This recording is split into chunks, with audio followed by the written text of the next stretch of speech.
All right. So I would love to hear what each group thought of, what brainstorming you had.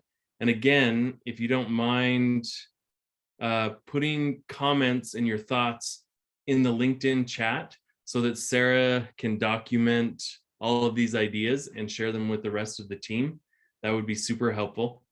But rapid fire, any thoughts, questions, or brainstorming for Sarah and the team? I'll go first. I'm not going to post it on LinkedIn yet until I get the collective validation of all 20 of you. So tell me if this is a stupid idea.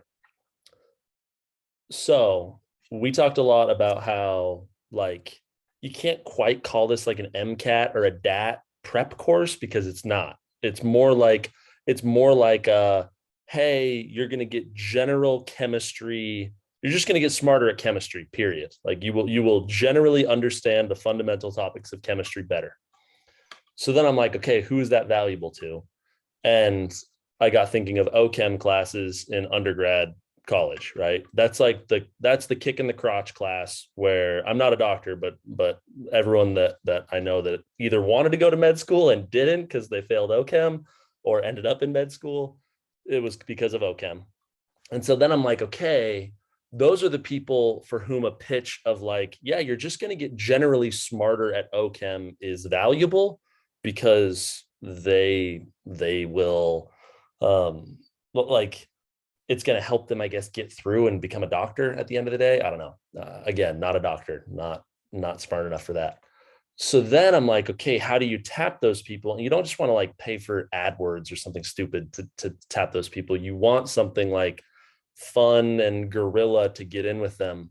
So then I got thinking, who's going to say no to you? Or like, what are the rules against, can you like sponsor the OChem classes at pretty much every undergrad institution, or start with a few of them? And when I say sponsor, I don't mean, you don't necessarily have to go to like the undergrad chemistry department and say like, hey, can we sponsor this? I'm like, can you go on day one and hand out donuts to everyone and just get in front of the students and like go to the students first and literally sit in front of the classroom and hand out donuts or something, like donuts and a flyer, and then using that, get enough leverage to get some customer feedback, like, hey, get some students to sign up for free, obviously, and be like, hey, take these. Are they helping you in OChem? But more importantly, it's the students aren't the actual decision makers. They're useless. But if you can get at least a small amount of visibility in front of the professors coming to teach the class, that's, and then hearing that a couple of the students in their class, that's like the classic salesperson lever, right? You, instead of reaching out to a professor and you're like, hey, do you want to hear about this platform? You're like, hey, I have a few students in your like second mid Tuesday, Thursday section that are using our platform. They have some good feedback on it. Could I come into you and talk to you and get some feedback on it? That's just, it's a much better lever in, right? Like it's a personal email and not a mass email, or it's a personal call and not a mass call. Yeah, I love it, Peter. So donuts for undergrads levered into talking to professors. Yeah, and then the metric on customer acquisition cost is number of donuts. Correct. So, correct. Well, no, number of donuts, it needs to be calories, Taylor. Like different donuts like are smaller, or it's calories for sure. Yeah. Customer acquisition caloric intake. Correct. I like it. Okay. So I'm thinking that one of these might be students taking the class in the summer. We're starting this right now. Our 90 days go into the summer semester, and students who failed chemistry their freshman year and are now taking it in the summer, trying to be ready so that they have their prereqs done for their classes they need to take this fall. Might be extra interested to be hanging outside. Yes. Chemistry, that's a general class. You usually got a big group coming in. That's awesome. Yes. Yeah, I even get thinking, Sarah, sorry, I know I'm monopolizing time. Everyone has ideas too.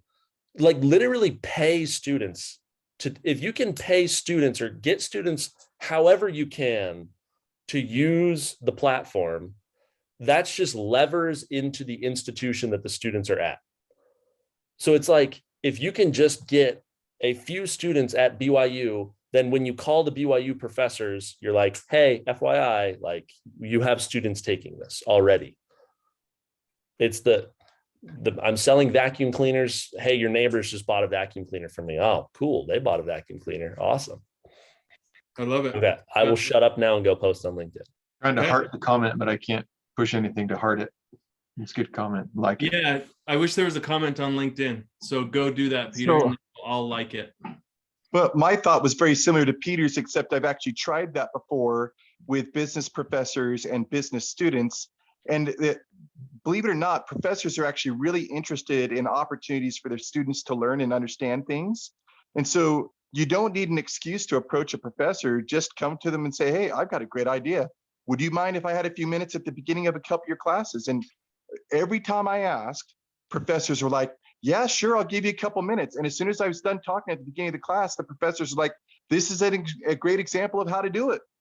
So you don't have to come up with a whole scheme on how to get in to talk to the professor. They want their students to learn. So just approach them and say, I've got a thing. We want to try it out. We're a student group. We're not charging anything for it. We're just looking for a couple students out of each of your chemistry classes. Are you cool if we talk about it a little bit at the beginning of your class? And I mean, when we try to do some market testing, we needed business students at universities. We went to 5 different universities here in Utah, about 2 or 3 classes at each one, and picked up over 400 survey responses just out of that. So professors want those experiences. You can give out donuts too. I think it's a great idea. Stand out in the lobby or something like that. Give out donuts before or after. But just ask the professors. You'll get right in. You'll be surprised. It works really well. I love it, Nate. That was a comment from our group too. Was there's a spot on the modular website right now that says students, and it's a little bit it's really just a way to try and get to the instructors. So there isn't really an offering for students on the website, and we thought if you've got people who are going to the website who are students, offer them something there. So kind of piggybacking on what Nate's saying. Shane, Yeah. how possible is it to make it usable for a student, like to remove functionality like the professor functionality and just make a student version of this that students can go in and take tests? Really easy. Okay, so we can create a product. It might not be all refined, but we can give them something usable. For sure. Nate, you hearkened back to a day of in-person sales. I don't know what that's like. It feels weird to me. That's been my whole career. I started out door to door. It's let Nate work up to his current career, which is Little Caesar's sign spinner on the corner. That is as Oh in yeah, person as and it I'm gets. hardcore. Come check me out. Okay, other comments or thoughts? This is awesome. And I'm sure Sarah is frantically taking notes because I've not seen them all go on either in the chat or the LinkedIn, but this is fantastic. Other ideas from other groups, like what would you do to launch and get a successful product off the ground in 90 days? I am looking for any experience with working with YouTube channels. Like I'm assuming that you pretty much have to give them something that, like, they are the marketing. So in payback for marketing this product, that they would get some percentage of it, or that they get to try something for free, and there's a benefit to their students, and we link to their channel. So from Madra, when students have a section that they're not good at, they can click on it and it will show them Khan Academy links or links to YouTube videos to help them learn that concept. But our group also talked about how it doesn't need to just be YouTubers who are into chemistry. There are a lot of YouTubers that are into science for the sake of science. And a lot of their audience watches their videos for the sake of science. So instead of just focusing on one, I bet there's probably 50 to 100 you could reach out to and just say, hey, are you interested in science for the sake of science? Are you willing to try this and get some of your viewers to try it too and help us for a student group trying to figure it out? And I bet you'll pick up a large number of people that way too. I mean, before you guys mentioned that you were going to go to YouTubers, I was thinking of YouTubers as well anyways, but I was thinking folks like Mark Roper, right? That guy, he does science stuff just because it's fun and cool. And all the people watch his stuff because he makes science fun and cool. So It's just a tiny extension to an idea you guys already have. Sarah, one thing too, even if you're trying to like partner with YouTubers or just people that can kind of put it out there, a lot of times like on these channels, they'll offer like promo codes or whatever, like, hey, put my name in or something like that, and you get $5 off or whatever. Well, if like, let's say like the quiz or whatever is $5, just for an example, you say, hey, you put my name in, you get it for free. Well, you know, whoever's watching to cram for their test the next day, they'll get it. It'll help them on their test, and then they go tell their buddies who don't have the same promo code or whatever. And then there you go, kind of multiplying with the people that come to you, because word travels fast on the university when you're about to bomb a test and then you don't. So Cool. Thank you, Dallin. Sarah, I just sent you a LinkedIn message. I've got someone I can connect you with who his job is just negotiating deals with YouTubers. That's all he does. And so he does it more in the gaming field, but I'm sure that he knows at least the landscape well enough to point you in the right direction with some things. And then moving off from that, I don't necessarily have a particular idea, but I will say that an area that something that I guess has just meant a lot to me and has made a big difference with every product I've launched has just been spending a little bit more time on the research side so that you find the right fit. Because once the right fit is there, everything else just flows naturally. You don't have to force a product that no one wants down their throats. And so, I commented before that I tend to start, I don't know what metrics Madra is already collecting to try and find out where gaps are, maybe what products customers already are wanting from your already target market. That would be really easy to just say, to use the cliche, hey, you spoke, we listened, here's this new product, everyone sign up. And you can find that a lot in just looking customer interviews for looking like, hey, along with our product, what product do you actually have to still use while using Madra? Is there some sort of gap where we're not filling the full kind of the full spectrum of what you're needing to do, and it would be really easy for us to just plug and play with this product. Look for drop-off rates. If you can find out who those people are that dropped off or that left for someone else, because they may be left to another competitor that has another product, or you might see it as a feature, but it's another product that you don't have. And it could be really easy to just add that in addition. Then your target customer, those 100 people could just come from the people that already pay for Madra. And it might just be, an extra, I don't know what the payment looks like for Madra or what the revenue model looks like, but it could just be, hey, here's this thing that we know you need. It's just $5 more or whatever it might be. And then you have all your users sign up in a week, whatever it might be. So. Thanks. Yeah, it made me want to ask Shane what if there were any universities who did try using Madra and then they dropped it, and if there may have students who are still a little bit familiar with it. That's for sure the case. That there are other universities that have tried it, and unfortunately, it's usually the professor that's making the decision on whether to use Madra or not. So it's whether we don't know, I guess, necessarily if students are kind of forced to use it. And so we might not have the right kind of feedback that Tyler's mentioning, but we could sure go get it. Like we could find out where it's missing or where it's lacking, and then add a feature, right? So Shane, I think you mentioned something in LinkedIn in one of your comments about maybe what the next 2 weeks should be for the team, like in terms of validation or going out and talking to people before you do much. Can you talk a little bit about that, or what would the group collectively suggest Sarah do in the next 14 days, Sarah and her team in the next 14 days? So narrow it down from 90 down to what should the next 2 weeks look like? Tyler hit on it as well, and that's get into the research and find out what people like and what they want, what they need. We can try to research what those needs are, or go try to generate demand. Or reach out to people and do the kind of more of outbound research. So my thought is that the days of if you build it, they will come are over, and we need to find out what they'll actually come to. So let's build some concepts or ideas, and then market those for the next 14 days and see which ones resonate the most, and see if we can get some demand generation coming, potentially even sales for a product that doesn't exist, and then hurry up and build it. A quick way to get responses on research is to stand outside of your chemistry classes at universities and ask students to participate in a survey real quick. You could gather a lot real quick that way. Yeah, that's what I was thinking too. Something also to, I think, consider when you're looking at like what you should do for the next 2 weeks.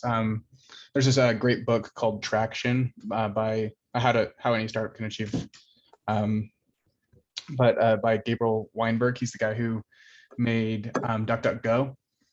He explains like the 19 different channels of traction that you can. Basically, you're wanting to look at what's going to take you to the next, what's going to move the needle on user acquisition. So it's a great exercise. He explains this bullseye process where you look at all the marketing channels, just about 6 of them, and then you evaluate what ones you want to test, and then you test about 3 of them, and whatever one ends up being like the top one that's getting you the most user acquisition, you just put all of your marketing efforts into that one channel to then build to the next one. So it's a great book to check out. I can put the name of that book in the chat. So I'd only thought of the YouTube influencers, like the Google ads and Facebook ads, and I guess flyers at universities. Other than those channels, it's like those were the 4 we were looking at testing. YouTube ads suck for stuff like this. I don't know. People are going to disagree here. Paid ads just freaking, but like they don't help. You don't meet your customer doing paid ads. So with super young products like this, I'm all about like, go do a marketing effort that doubles as product validation and product development. Whereas ads, you just like throw them, you like barf them out there, you spend thousands of bucks, and then often they don't work. And you're like, oh shoot, I guess we didn't have product market fit. I don't know. Yeah, I hate them in general because I hate Facebook and Google, but they're just becoming they're becoming ineffectual in general, and especially for products that have an established market fit, they just feel inefficient. But I'm poke holes in my thinking, everyone. So what would I you agree with you suggest 100%, doing Peter. instead? Well, in my opinion, I think marketing channel becomes clear when you know your customer, and when we don't know the product for sure yet, when that hasn't been tested, then it's difficult to say who the specific customer is, which means one line down from that, it's difficult to say how we're going to reach them. When we know the customer, we know the product, then we know, actually, this is a quote from Spencer Walker that I remember from class one day. He's like, if you know what they eat for cereal, you know what cereal box to put your ad on, right? So like, we've got to find out what they do, and then we know what they see, and we can put it in front of them. Spencer Walker is awesome. I was thinking that there's your chemistry enthusiasts, but there's also your non-chemistry enthusiasts who might be watching different videos that are just about how to pass when you think you're going to fail at everything, which is a different customer, I think. Yeah, I'm all, I mean, you guys have heard me be annoying this whole call. I'm all about being on campus because you'll just talk to 10 bazillion customers. You need to talk to your customers. You are not at the stage yet that you can just put something out there and let them come to you. Hang out outside of classes, hang out in the forums of that college, hang out at the test centers, go talk to students. I mean, if your target is if you want to talk to people who are more than just enthusiasts, go to universities. You're going to find people that are there because they have to be there. And then that'll get you that audience too. But I agree with Peter 100%. There is no substitute for being in front of people and talking with them and watching remember, communication is more than just the words people say. It's body language, tone of voice. And if you're there with them in person, you can see how they behave. There's a lot more you can pick up than just what they're saying. So there's no substitute for getting out amongst the people and talking to them. I'm thinking the testing center line, it's finals week. They're like a captive audience, right? So Yeah, Sarah, and look you've for the got- people who are sweating the most. yeah, I'll give you some additional resources from Summit. So I just called out Dallin. He's willing to go on campus with you or go find some chemistry classes. We've got 2 other analysts that are at BYU that you could tap into and ask them to just go sit outside or in one chemistry class or in front of the testing center for an hour. So within 2 weeks, this is your 14 days from what everybody's saying. Within 2 weeks, you should be able to talk with 50 people. Now, it's important to make sure that you do research on how to frame your questions right. You don't want to word your questions in a way that you'll be leading the respondent. You want to get their honest assessment. So be careful, because confirmation bias will get you every time.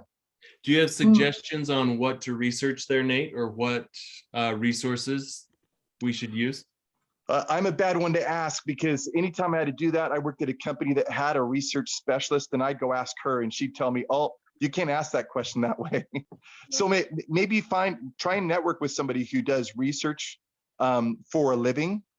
Maybe even see as a student. I know the folks, I think Lighthouse is still in Salt Lake, but they do phone-based interviews. It's a company called Lighthouse, and they've got a lot of experts that do a really good job of saying, hey, those questions are leading. I bet they'd be willing to talk to some students about a student project. But find a research firm, ask them to help you look at your questions. And normally you could still ask the thing, you just got to change the wording a little bit. But be careful of all those biases. I tell people all the time, your answer is only as good as the question you ask. Seriously. Well, and in addition to that, I guess 2 things. One, really good product managers should be really good at this too. So there are other people that you could kind of use as mentors. And I mention them also just because I see on your LinkedIn that you're an aspiring product manager. So use this as an opportunity to get some of those mentors. And because a really good product manager should be really good at that. Some of my best mentors in this field are product managers. And then 2, going back, I guess I keep kind of pulling back to that research phase. I love jumping to talking to customers, and that's absolutely part of the research phase. But sometimes you have to know if you're talking to the right customer. And so that can be a process of both looking at data and talking to customers, both, hand in hand. But if you're talking to all the wrong people to try and pull out what product might be the right fit, you might totally miss the product that's the right fit for the right customer. So I think that there's this important time of separation of what's the goal of the customer interview, and that's going to guide what questions come about from this. The first goal, in my opinion, needs to be discovering what the right fit is, what the product is, discovering what needs to be built, and then discovering, I guess, the job to be done. And you can look up jobs to be done theory, and you're right. So discover the job, and then move on into the data and interviews that lead you to questions that are more about finding the right customer for that. And then that leads you to find the right questions and data that you need to find out, how do we actually shape this thing? Do we make a drill, or do we make some other thing that creates a hole, right? Find the job, then kind of move on from there. And you'll use customer input, I guess I should say customer interviews and data from outside sources and everything in each one of those stages as you move down. That's awesome, Tyler. Tim, you mentioned your brother's is a market researcher and professor. If you can make an introduction to Sarah, that would be awesome. I also think if anyone else on the call knows a product manager, like what Tyler was talking about, I think any introductions to Sarah of any product managers you think are good or could be potential mentors for Sarah, I think would be very helpful as well. Yeah, thank you. I have a couple, but I would love to talk to more. I've been doing lots of informational interviews with product managers, trying to build my network. You've given me lots of great ideas. I appreciate it. Is AP working on this product, or is she doing Evoke and not Madra? She's on Evoke. I would love to pick her brain on this one though. She's just, I worship the ground she walks on with products like these. Yep, she's awesome. And in general, not just in products, I worship the ground she walks on. Yeah.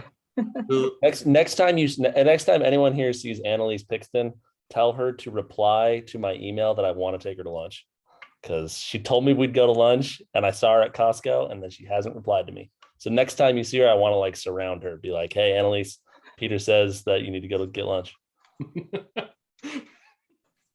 We should all maybe post on her LinkedIn and just I tell would, her. I would appreciate that. Everyone be Yeah. like, hey, AP, Peter has products he wants to pitch you on. Go to lunch with him. And talk to Sarah. Okay. Okay, we're getting close on time. So any other suggestions for Sarah in the next 2 weeks? What would you suggest that she does? Because I think we might have her come back and be a guest on the Midday Connect to do some more building in real time and in public. So give her goals in 2 weeks. Casey. I've got, just when you're not doing research, when I've been doing that, I found it really effective and rewarding both directions, just to talk to people about how they're doing. Like, how's school going for you? You know, what are your challenges? Not even asking, like trying to avoid that bias, because it's so easy to talk to somebody about a specific problem and a specific solution. I found that naturally comes up in conversation if you just like, I did this a little while ago. Went up to Snow Basin and I went to people and I said, hey, I hate to interrupt you. I just got one question for you. I just asked them, do you guys listen to music when you're up on the slopes? Just curious. And I had 15-minute conversations with people left and right. So just even just kind of like talking about, you know, the subject matter at hand, I think all of the things that will come out about what you're looking for or what they're looking for. I'd just like to confirm that I'm in my undergrad at the U right now, and I've got some good friends who like just finished an OChem midterm a couple weeks ago and have finals coming up, and like it's an emotional time for them. And like I think kind of definitely like now is the crunch time as far as this project goes for getting that information. But it's also crunch time for them, and kind of showing them that you care about them, I think will go a long way.